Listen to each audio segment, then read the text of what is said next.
And thank you, Meg. I'm going to jump in for Garth, who's having some internet problems. Hopefully they come back. But Damian, thank you so much for being here. I was just telling you in our green room that I've actually been a long time. I've had Revry on my computer for quite some time. So I'm so pleased that you're here. We were actually just watching it this weekend. So thank you so much for being here. Thank you so much for having me. This is such a pleasure, and I'm so excited to speak to all of you. Power to Fly. This is, I love doing these things. I love talking shop and talking about, impact and inclusion and authenticity and what we are doing here and what we're growing here at Revry. Amazing. That's great. And I see Garth is going to join too. So we'll be co-moderators here to keep the conversation going. But it's nice to see you again, Damian. Nice to see you too, Garth. Thank you. So why don't we just kick off the conversation by, I'd love to hear, a little bit more about your life journey. Can you tell us a little bit more of your background? And I'm especially interested in hearing, how did you become interested in media and entertainment? Yeah, it's a great question. I've always been in the performing arts or art space. I actually, as the host mentioned, I'm from Toronto, Canada, born and raised, became a US citizen just 2 years ago so I could vote. Luckily, our guy won. And, I went to Arts York, which was a performing arts high school. I was in the drama program. So I always had aspirations in a very young age to be an actor. That shifted, of course, as I got older. I recently just turned 40 years old this past March. And I feel like it wasn't until I was in my early to mid 30s that I started to realize where my true power was in this business, which was as a leader and someone who works in startup. My background outside of just producing and acting and writing and directing had shifted focus in my mid to late 20s to production and technology specifically.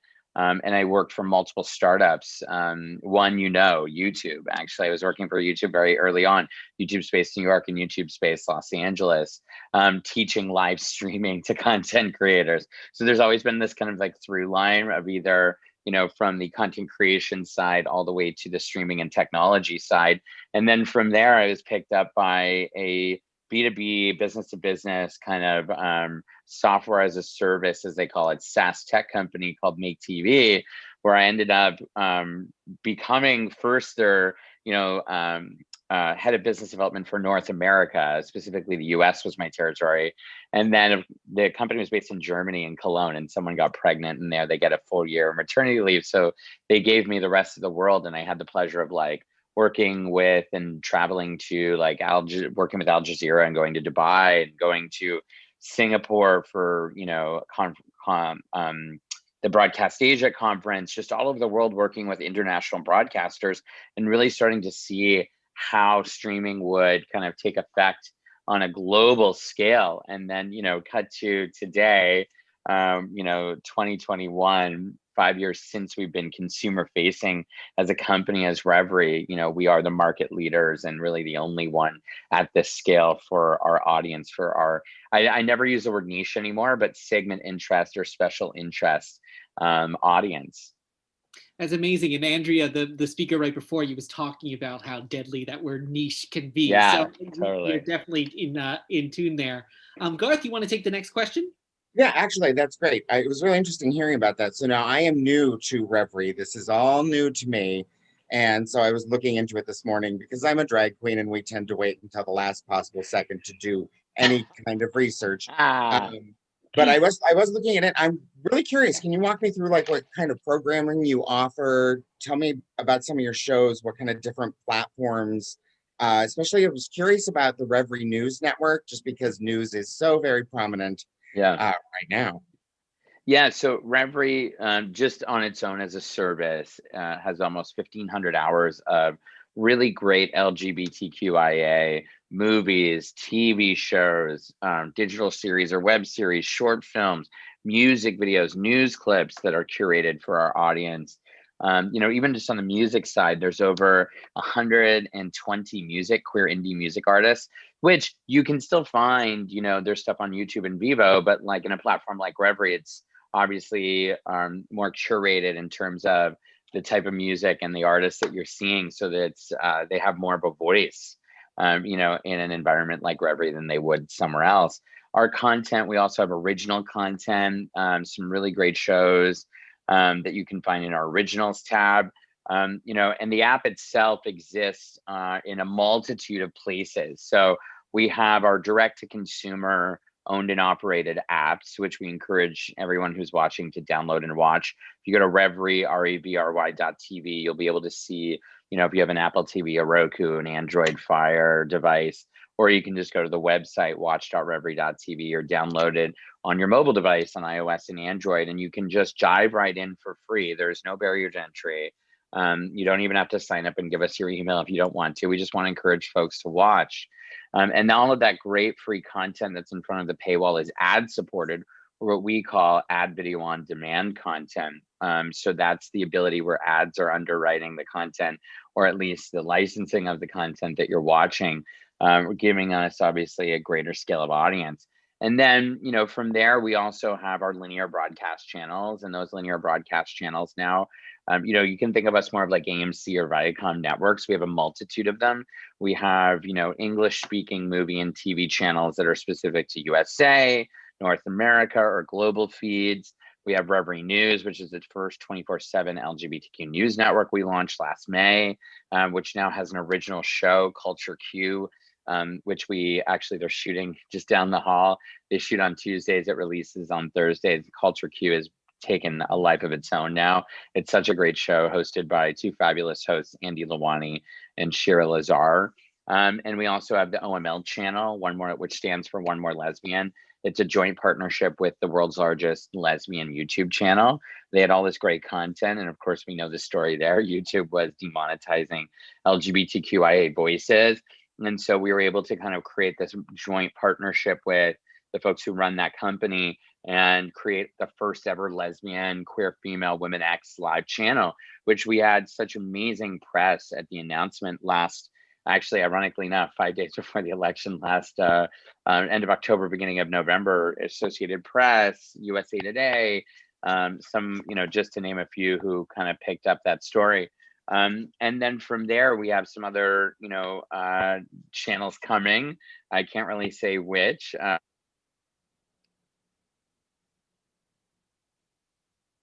Other new channels coming as well, that will be available. So it's an exciting opportunity, and when you look at, all the different places that Revry exists, in your connected TV, Samsung, Vizio, LG, we're on so many different platforms and have great partners, even like Zumo TV, which is now owned by Comcast. And, our thesis is that we have a firm belief that, we think that the new kind of ideation of cable television really is about the connected TV, right? And because most folks, and I'll use Samsung as an example, who have a Samsung TV at home that's 2016 or newer, it comes prepackaged with this house app called Samsung TV Plus. And if you turn that house app on, there is this whole electronic program guide, very much like what cable looks like, of channels, of live channels, of which Revry is the first and only LGBTQ network in that guide.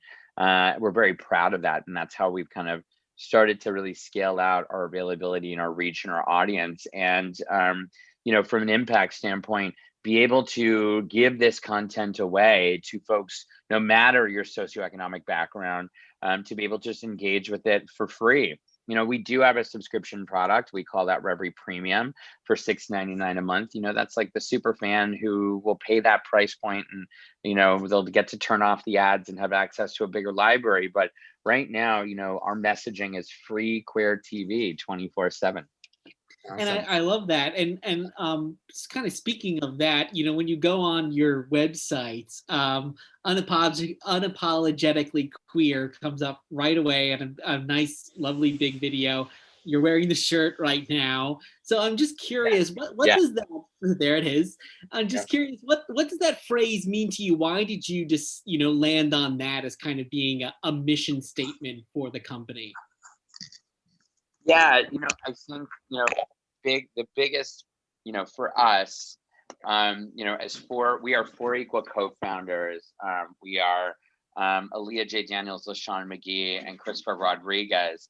And what really makes us unique is the company is diversely founded by, two women of color, Aaliyah and LaShawn. Aaliyah identifies as an ally. LaShawn is, our chief product officer and is an Army veteran and a queer woman. Chris Rodriguez is the other co-founder. He's our chief business officer, another great attorney. Aaliyah is also an attorney who deals with all of kind of our contracts and our content licensing and business dev. And then myself, I identify as, besides being an immigrant, non-binary. I think, we don't know for sure, but I'm Hollywood's first non-binary CEO. We believe that representation starts from ownership and leadership. And that's how we formulated our company. Now it'll be 5.5, almost 6 years. It was 6 years this fall, but 5.5 years ago since ideation of the business. And the most important thing was that we wanted to walk the walk and talk the talk. When you look at our content, when you look at our leadership, when you look at even just our employee base, which I'm proud to say is 70% people of color and 60% women who work for us. That is not necessarily by design. It's just great. We have really great talent and the most amazing employees. I have the best team ever. And I'm so proud that we are working together on this project. But we believe in authenticity and diversity. We believe in being unapologetic. From a consumer perspective, queer is kind of the new diversity or the new kind of phraseology for describing our community. Lesbian, gay, bi, trans refer to sexuality and gender, where queer is a lot more encompassing of every race, every culture, every walk of life, every cultural background. And again, you can even be an ally and be part of the queer community, right? We're not limiting that anymore. And so, Revry focuses from top to bottom, and especially in the content that you watch, on the culture of queer. And that is really the platform that we've created. So we like to say that we're unapologetically queer. I love that. That's amazing. So tell me, just because I'm very curious, how did you first come up with this idea? How did you create Revry? Yeah, I love this For the entrepreneurs out there who want to know how to do this. Yeah, no, it's great. Look, and I love being an entrepreneur. I love working with other entrepreneurs. I love talking to other entrepreneurs and, like this and these kind of lecture moments or fireside chats or panels. Look, you have to really, my word of advice, first of all, would be ready to fail and be ready to fail big and over again. I think that is the greatest lesson that I've learned as being an entrepreneur. Showbiz credo. Exactly, right. And this was not my first rodeo. This is the biggest rodeo now that I've been leading, and definitely I've had a hand in creating. But the idea of it actually started in my hotel room in Germany while I was prepping for a trade show when I was, head of business development for Make TV, this SaaS B2B streaming software. I didn't speak German that well, then sprechen Sie Deutsch ein bisschen, but not enough to watch television and understand it without the subtitles. And so I am a self-proclaimed Apple-phile. I have to have all the toys when they come out. I'm obsessed with Apple culture. And so I would always watch the keynote in September, even when it was still, Steve Jobs, who is definitely one of my heroes, my inspirations in life, and Tim Cook for sure. And so the idea was born out of the Apple TV 4th Gen when they first introduced, it was kind of the fatter box and a black remote, but it was the Apple TV there. They created tvOS, a unique operating system like iOS was for that lean back big screen TV at home. And so, I bought it actually, truth be told, Chris is also my partner of 14 years, and he broke his iPhone and we had to go to the Apple store and, waiting for him to get his glass fixed on his phone at Apple Care. And I'm playing with the TV and it had just come out 2 weeks ago. And I'm like, great, bag it up. I want one. I take it home. I already had the Apple TV 1 with the silver remote, but that was a closed network. You could only have so many apps on it. And of course, the new Apple TV at that time in 2015, came pre-installed with your basic 5 Apple apps, and one of them's the App Store, but it's the App Store that's unique to the Apple TV. And so I searched lesbian, gay, bi, trans, LGBTQ, and like 0 apps came up. And that's where I had the big idea of like, we need a streaming network for and by. This all came from a cracked iPhone. That's amazing. All came from a cracked iPhone. That is correct. And so I had Aaliyah LaShawn and Chris and I lived together in my living room. And I said, I have this idea. This is November 2015 for this streaming network. What do you guys think? And they were all in almost immediately. And we were off to the races, worked through the holidays.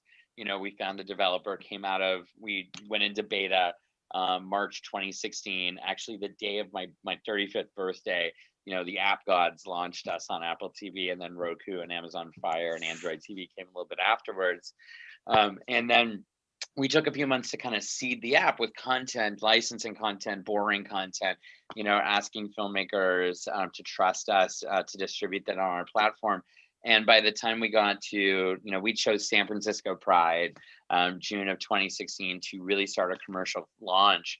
And we had these self-printed pink ugly t-shirts on, and we drove ourselves up to San Francisco from Los Angeles, printed these giant, like really oversized postcard, obnoxious, like, here's how to use the app flyers. And we were in Dolores Park. And for those who know San Francisco, Dolores Park on Saturday is like where everyone goes and parties. And we're just hitting the streets, handing out flyers, showing people our app. And at one point, like somebody was like, oh, what street marketing team do you work for? And I'm like, no, I'm the CEO, and that's the COO, and that's the chief business officer and the chief product officer. And we're all kind of like in different areas of the park, demoing our app. And before we knew it, by the end of the weekend, we were being interviewed by Macworld, which is a major publication, for, developers for iOS. And then at that time, newly tvOS. And that interview we did that interview, and it was about a month later, like end of July, I want to say, this is end of June when we did it. It was published, and then it was just this explosion because we were the first on Apple TV. But ironically enough, Apple TV is just like, a very small portion of where our viewership now comes from, because we're in such a massive landscape now of how to consume content. And it's all depending on your demographic, of your age demographic, and how you're watching and engaging with different devices or connected TVs or hardware, devices or set-top boxes like, an Apple TV or a Roku box. We're kind of like across the board finding audience almost everywhere. And the most exciting, I'll tell you really quickly, like stories that we've had or where we see that impact of our work really creating change for certain communities. I had a letter written to me anonymously from a queer man in Saudi Arabia. I want to say it was like the end of August, about a month after the Macworld article. This is 2016. And I still have it framed next to, I printed it and framed it and have it next to my desk here at the office. Basically said, I'm a queer Muslim man who is afraid to be out because, I didn't think there was anyone else out there like me until I discovered Revry and watched, he quotes like such and such a movie. And I realized that there were others, there's a community of people out there just like me who feel and love the same way I do. Thank you. You're making me feel like I could lead my authentic self, my authentic life one day. It made me cry, of course, and that is one of the inspirations. But the second inspiration, the last side story here, was when I had the pleasure of, in 2019, just 2 years ago, traveling to Mumbai, India, to be a keynote speaker at the Kashish International Film Festival, which is the largest LGBTQ film festival in India. A place of the world I've always wanted to go to. And of course, now my work was allowing me to have that excuse to do it. And it was a very long trip from Los Angeles. It's like 26 hours, 25 hours to get there, via China. I went through via Asia. And, not only do I have so many friends from the film festival, but the opening night ceremony, they invited all the keynote and they kind of invited guests to just kind of introduce themselves on stage at the opening night, like reception. And afterwards at the party, like all these queer female filmmakers actually wanted to meet me and take my photo. Like I was like someone famous or something. And I'm like, oh my gosh, it's so great to meet you. Because we had actually released in 2017 a really great half Hindi, half English lesbian web drama called The Other Love Story, which we branded later on as an original. But it had this explosion of traffic from India, and we couldn't pinpoint it other than this one title, which was very well produced. An amazing friend of mine, Harini, from London, England, had produced the show. And I didn't realize the impact that one title would have for a community of people that live in a part of the world I've never been to, right? 2 years later, I'm there. And these women were like just so excited because, a streaming platform like Revry had released a title that was, for a very unique, kind of sub audience. And so this woman like takes out her phone and shows me her Tinder. And I'm like, why are you showing me your Tinder? She's like, I wanted to show you the impact of the move. The show was called The Other Love Story, has had on my community as a queer female from Bangalore. It was originally shot in Bangalore. And all of the images in the grid when she funneled for, lesbian or women who love women, that was kind of like the translation on Tinder, were images from The Other Love Story. It's how they identify themselves in a dating app scenario, for fear of their, being found out. Because for context, they only had their Stonewall moment like in 2018, where they decriminalized being LGBTQ in India. And so I started crying. I lost my shit, so to speak. And I woke up Aaliyah LaShawn and Chris in the West and told them. And I took this girl out for drinks and made friends with her. And, it's moments like those, whether it was Saudi Arabia story, that message on LinkedIn, or being in Mumbai, that touched my heart the most, because it shows that like what we are building is having impact on other people across the world, not even just here in the United States, for them to see themselves reflected. Media has the power to start conversations. Media has the power to create change in a way that like sometimes we don't even realize we're creating change. And to me, that is the biggest reward, more so than any salary or any network that could buy us in the future. Okay. So we're going to do a lightning round question because we're running out of time here. So this is something that I love. Rob had brought this up. I think this is great. So with the media landscape being just more soiled and fragmented than ever, how does this affect your business model? Oh my gosh. Quick. Doesn't affect my business model at all. If anything, we are in this acceleration right now. That's amazing. Well, see, that was literally a lightning round question. You answered it in 2 words. That's amazing. Yeah. Are we going to take any questions from the crowd?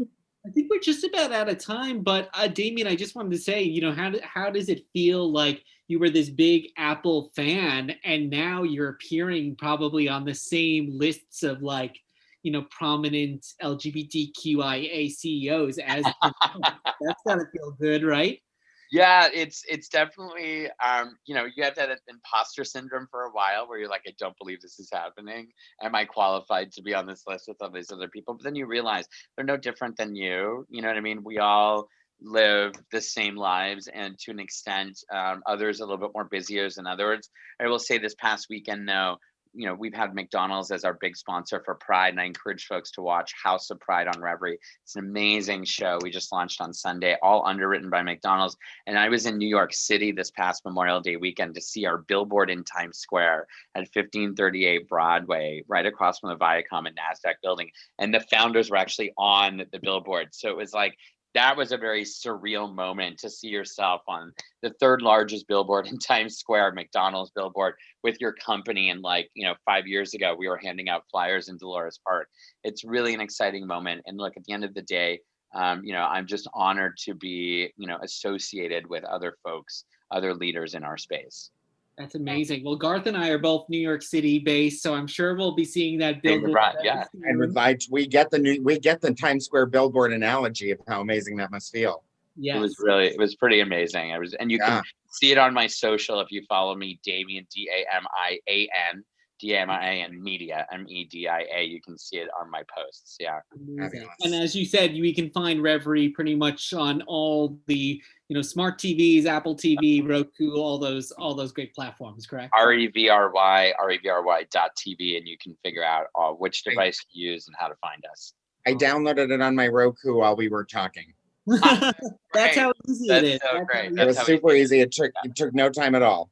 Yeah. Amazing. Well, thank you, Damian, for being here. Thank And you. before we sign off, I'd love to, where Thanks so can much. people find you and what else that you're working on too?